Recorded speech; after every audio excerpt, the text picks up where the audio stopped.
Bapak Ibu yang dikasihi Tuhan, sebelum kita mendengarkan firman Tuhan kita pada minggu hari ini, mari kita berdoa mohon bimbingan Roh Kudus. Tuhan yang Maha Kuasa, terima kasih Tuhan atas kasih karunia yang telah Kau berikan kepada kami setiap hari. Sebentar lagi kami akan membaca firman-Mu, kiranya Engkau penuhi kami dengan kuasa Roh Kudus, sehingga kami bisa merasakan kehadiran-Mu. Jangan biarkan firman-Mu berlalu begitu saja. Mampukan kami untuk selalu merenungkan dan melaksanakan firman-Mu dalam kehidupan kami sehari-hari sebagai penuntun jalan di hidup kami. Dalam nama Tuhan Yesus kami berdoa dan mengucap syukur. Amin. Jemaat, mari kita berdiri untuk bersiap mendengarkan firman Tuhan yang dibacakan dari Alkitab Hosiana.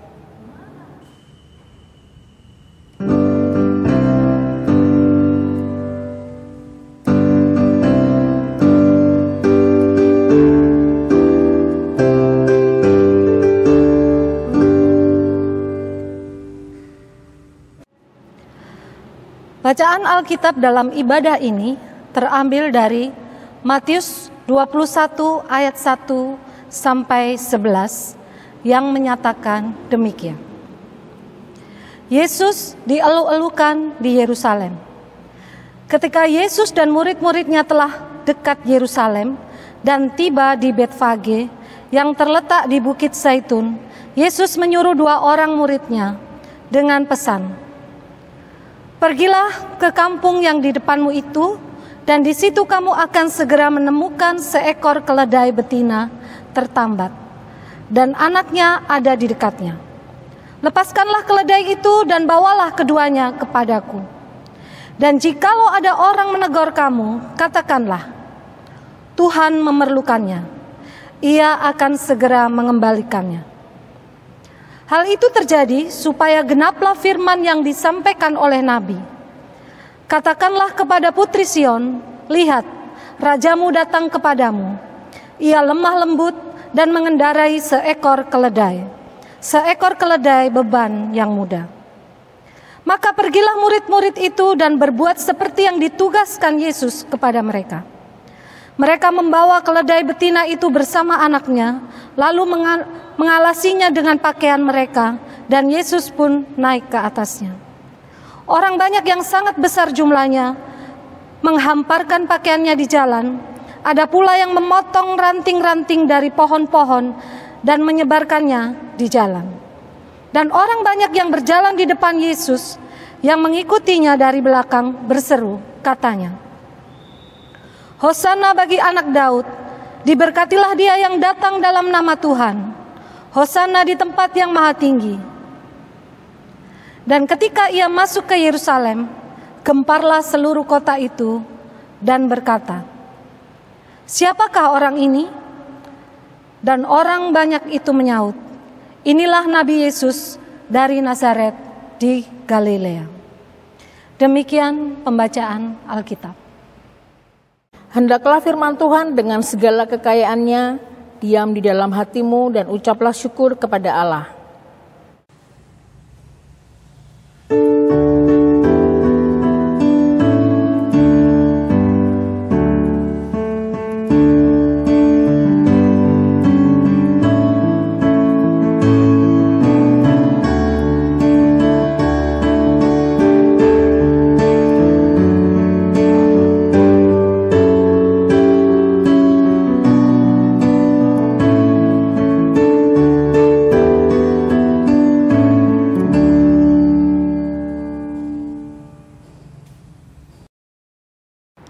Bapak Ibu yang dikasihi Tuhan, tema kita pada minggu hari ini adalah bebas dari keterikatan. Bacaan kitab kita diambil dari Matius 21 ayat yang pertama hingga ayat yang ke-11. Perikop yang ada di ayat bacaan kita adalah Yesus dielu-elukan di Yerusalem. Saya mempunyai sebuah ilustrasi di mana ilustrasi ini adalah ada 3 orang anak kecil. Mereka membeli burung yang berwarna-warni, di mana masing-masing anak memegang satu ekor burung. Kemudian kaki burung itu mereka ikat dengan sebuah tali, sehingga kalau burung itu terlepas, burung itu tidak dapat terbang jauh. Kemudian ada satu anak yang burungnya terlepas. Kemudian dua anak yang lain mencoba untuk membantu agar burung itu tidak terlepas jauh, karena sudah ada tali yang mengikat kakinya. Kemudian burung tersebut bisa ditangkap lagi, sehingga burung itu tidak mempunyai kebebasan untuk terbang lagi. Kemudian anak yang kedua, burungnya terlepas, burung hiasan tadi itu terlepas dan dia tidak bisa menangkapnya, sehingga burung tersebut hinggap di sebuah pohon. Anak yang lain berusaha untuk membantunya karena anak yang kedua ini tadi tidak dapat memanjat pohon. Dua anak temannya tadi membantu, sehingga satu anak lagi yang terakhir dia lalai dengan burung hiasannya tadi, sehingga burung tersebut diambil oleh seekor kucing. Bapak Ibu yang dikasihi Tuhan, burung tersebut diikat kakinya sehingga mereka tidak bisa terbang bebas, mereka tidak bisa leluasa untuk mencari makan, untuk terbang tinggi. Bapak Ibu yang dikasihi Tuhan, apa yang dapat kita pelajari dari kisah tersebut? Begitu juga dalam kehidupan kita sehari-hari yang masih terikat dengan hal-hal duniawi. Hidup kita itu kalau terikat dengan hal-hal duniawi, penuh dengan kelelahan.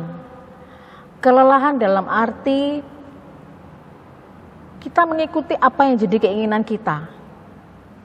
Kemudian penuh dengan kesesakan dan seakan-akan kita ini tidak mempunyai satu pengharapan. Hidup kita nggak akan bebas karena kita punya keterikatan yang mengikat kehidupan kita di dunia.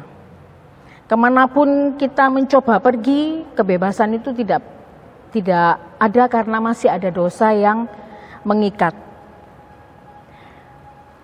Jika kita tetap hidup dalam keterikatan dengan dosa-dosa kita, maka hidup kita tidak akan pernah nyaman, bahkan berujung kepada kebinasaan. Seperti firman Tuhan kita pada saat ini, Tuhan Yesus menunjukkan kepada kita bahwa meski Tuhan itu seorang atau sosok yang dielulukan, beliau disambut dengan meriah, tetapi beliau tidak ada terikat dengan duniawi yang membawa pada kepuasan pribadi Tuhan Yesus itu sendiri. Tetapi Tuhan datang dengan penuh kerendahan hati, bebas dari segala keterikatan dan hadir sebagai penyelamat dunia. Bapak Ibu yang dikasihi Tuhan, Matius 21 ini mencatat peristiwa yang terjadi sebelum penyalipan juru selamat. Orang-orang banyak yang mengikuti Tuhan Yesus saat melakukan perjalanan dari Yeriko menuju ke Yerusalem. Bisa Bapak Ibu baca di Matius 20 ayat 17, 18, dan 29.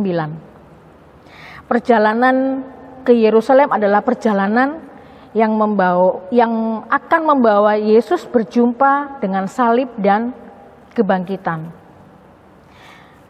Bapak Ibu, dalam nats ini kita melihat bahwa Yesus akan memasuki Yerusalem untuk mengakhiri pekerjaannya, dan puncak dari misi Tuhan Yesus itu sendiri tidak lama lagi akan tergenapi. Namun, kedatangan Yesus ke Yerusalem memiliki makna yang amat sangat dalam, bahwa ia akan memasuki kehidupan umat yang sengsara pada manusia yang disengsarakan oleh dosa, pada kehidupan yang penuh dengan pergumulan, penuh dengan penderitaan. Yesus ke Yerusalem ini adalah seperti seorang pahlawan yang menaklukkan musuhnya sampai titik darah penghabisan. Bahkan Tuhan Yesus itu rela mati buat hidup kita.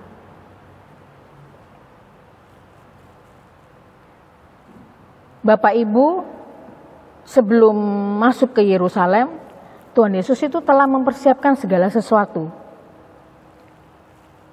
Dia tahu bahwa masuk ke Yerusalem berarti itu adalah saat-saat terakhir di dunia. Karena Yesus akan menuntaskan misi keselamatan bagi dunia.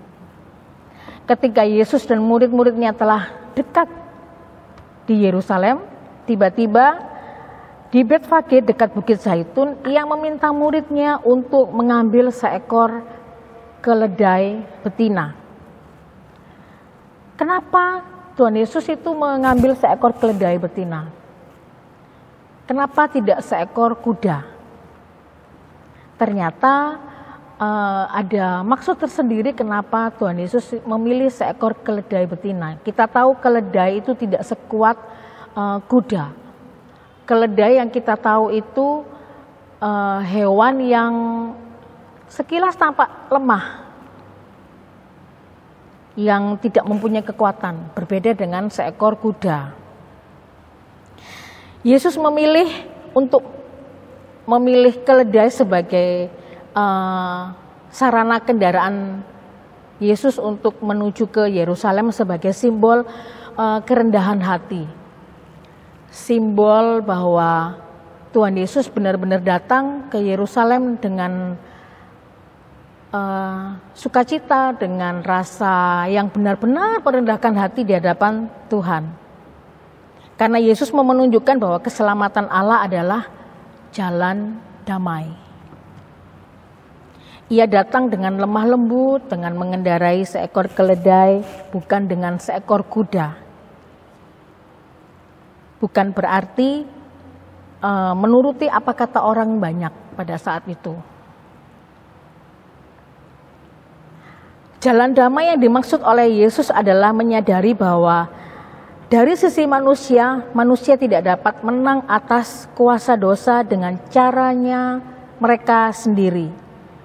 Manusia tidak dapat menang kalau dia mengandalkan kekuatannya dia sendiri. Dan Yesus sadar bahwa ia mempunyai peran untuk menjadi perantara pada Sang Bapa, sehingga manusia yang berdosa diajak untuk meneladani hidup, meneladani sikap yang Tuhan lakukan, yaitu rela menempuh perjalanan menjadi seorang hamba bagi sesama. Dalam bacaan ini Yesus disambut dengan meriah sehingga membuat gempar penduduk Yerusalem. Bisa dibaca pada ayat yang ke-6 hingga ayat yang ke-10 Bapak Ibu. Karena orang-orang telah mendengar siapa Yesus itu. Yesus telah melakukan banyak sekali mujizat. Banyak yang telah Tuhan Yesus lakukan, melakukan mujizat-mujizat yang luar biasa yang mungkin kita sebagai manusia, gitu nggak mungkin gitu. Yesus menyembuhkan orang sakit, bahkan Yesus mengusir roh jahat. Kemudian Tuhan Yesus itu membangkitkan orang yang sudah mati, dan banyak sekali mujizat yang telah Dia lakukan. Dengan semua yang telah dilakukan Yesus, umat saat itu mulai menggantungkan harapan kepadanya, menggantungkan segala sesuatu kepada Tuhan pada saat itu. Yesus disambut dengan baik. Pada masa penjajahan Romawi, umat mengharapkan sosok yang mampu membebaskan mereka dari pemerintahan Romawi. Itu sebabnya saat datang ke Yerusalem, ia dieluk-elukan. Di kehidupan kita pada saat ini, tidak sedikit manusia yang suka sekali dielu-elukan, suka sekali disanjung, suka sekali dipuji, di mana mereka mungkin tidak menyadari bahwa pujian itu suatu saat akan mendatangkan hujatan jika apa yang kita lakukan tidak sesuai dengan ekspektasi orang lain. Jadi dalam kehidupan kita sehari-hari bolehlah ya kita layak menerima pujian, sanjungan, eluan, tapi setidaknya kita juga harus tidak boleh terlena dengan pujian-pujian dan sanjungan-sanjungan itu. Mereka menyambut Tuhan pada saat itu tanpa pengertian yang benar tentang apa sebenarnya tujuan Yesus datang ke Yerusalem. Mereka telah keliru, yang mereka tahu pastinya hanya Tuhan Yesus adalah seorang nabi dari Nazaret di Galilea. Yesus hendak menunjukkan bahwa ia sama sekali tidak terikat kepada apapun dan kepada siapapun. Yesus menunjukkan bahwa dirinya seseorang yang benar-benar datang dengan penuh kerendahan hati dan tetap berpegang pada tujuannya, yaitu untuk melepaskan orang-orang di Yerusalem dari keterikatan dosa dan membawa mereka ke dalam hidup yang jauh lebih penuh dengan damai sejahtera, penuh dengan kebaikan. Bapak Ibu yang dikasihi Tuhan, Yesus ingin menunjukkan bahwa ia adalah sosok yang kedatangannya adalah untuk tujuan mulia, yaitu membawa damai sejahtera. Dengan simbol kerendahan hatinya dan juga keledai sebagai kendaraan yang dibawa Tuhan menuju ke Yerusalem. Yesus mau menyambut sengsaranya karena cintanya kepada manusia. Bapak Ibu yang dikasihi Tuhan, berapa banyak sih di antara kita yang saat ini masih terikat dengan duniawi? Tidak bisa dipungkiri juga bahwa kehidupan saya pribadi dan juga Bapak Ibu masih terikat dengan kehidupan kita di dunia. Banyak hal yang kita lakukan di dunia yang menurut kita baik, yang menurut kita itu harus dilakukan, tetapi belum tentu menurut Tuhan itu baik. Kita harus mencoba meneladani apa yang Tuhan Yesus ajarkan, bahwa kita harus hidup sesuai dengan firman yang telah Tuhan berikan kepada kita, agar firman itu bisa kita terapkan dalam kehidupan pribadi rumah tangga kita masing-masing. Pergumulan saya dan Bapak Ibu pasti berbeda, dan cara kita untuk meminta bantuan sama Tuhan Yesus pun itu berbeda. Bagaimana cara kita melepaskan keterikatan dosa kita di dunia, masing-masing orang berbeda. Tapi Tuhan Yesus punya satu cara, bahwa dengan datang kepada Dia dengan penuh kerendahan hati, yakin dan percaya Tuhan Yesus pasti akan membantu kita lepas dari keterikatan kita yang tidak baik di dunia. Bapak Ibu yang dikasihi Tuhan, kita sering mendengar kata-kata, apa yang engkau tabur itu yang akan engkau tuai. Kalau kita menabur kebaikan, kita pasti akan menuai kebaikan. Kalau kita menabur sesuatu yang tidak baik, pasti akan menuai yang tidak baik. Pertanyaannya, kapan kita akan menuai apa yang kita tabur? Kita akan menuai apa yang kita tabur dalam keseharian kita, dalam hidup kita sehari-hari, dalam hidup kita nanti di masa tua, dan dalam hidup kita nanti setelah kita dipanggil Tuhan.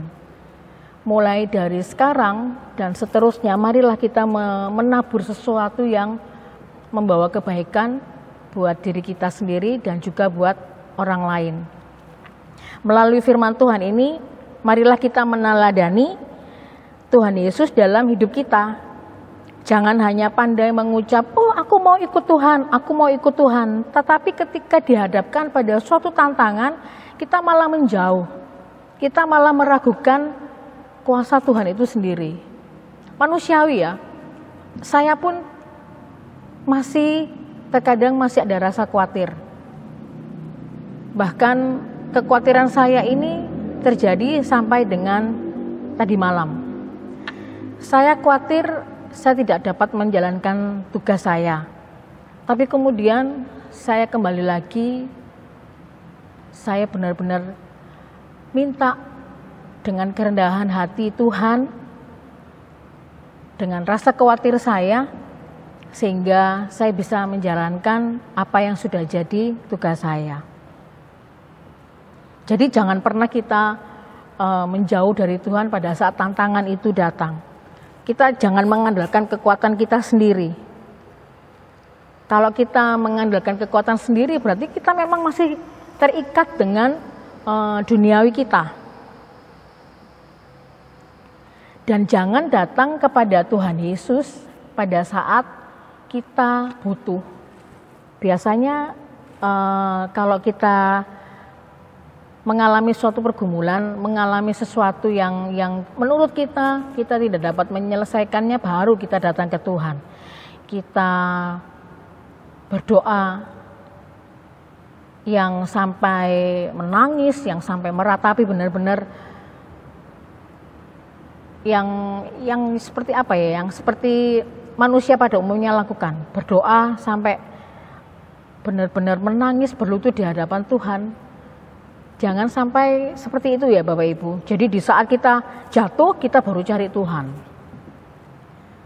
Seharusnya yang kita lakukan adalah pada saat kita suka, kita happy, kita harus tetap cari Tuhan.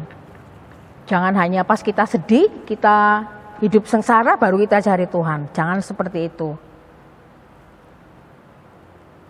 Mengikut Yesus hanya demi pemikiran yang dramatis yang akan mengkerdilkan seluruh karya keselamatan bagi manusia itu sendiri.